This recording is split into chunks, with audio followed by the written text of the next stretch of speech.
The ingredients we will be using for our cheese sauce for our homemade mac and cheese is 3 tablespoons of butter or margarine, 3 tablespoons of flour, 2 cups of milk, 1 cup of whipping cream, 1 cup of Colby Jack cheese, 1 cup of cheddar cheese, and 1 cup of mozzarella cheese.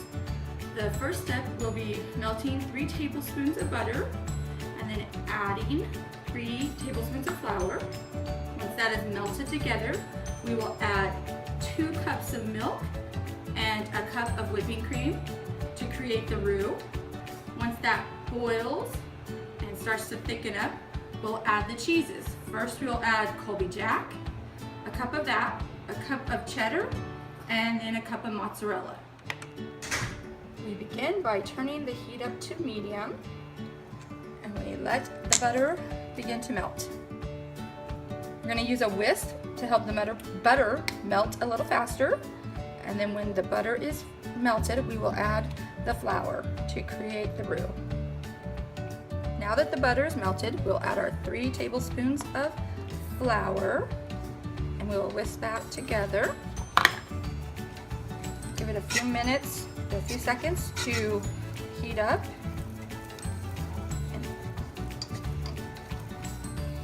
Now we will add 2 cups of milk to our flour and butter.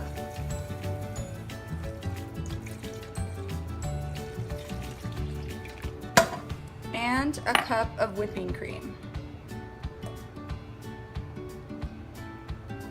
We will whisk that all together. And as it begins to boil, it will start to thicken up.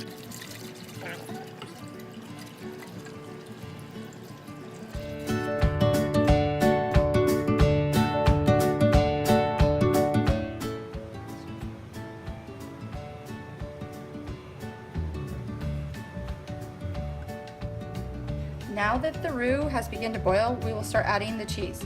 First, we'll add 1 cup of the Colby Jack, a cup of cheddar, and a cup of mozzarella. We will whisk those together. And as we're whisking it, the cheese sauce will begin to thicken more.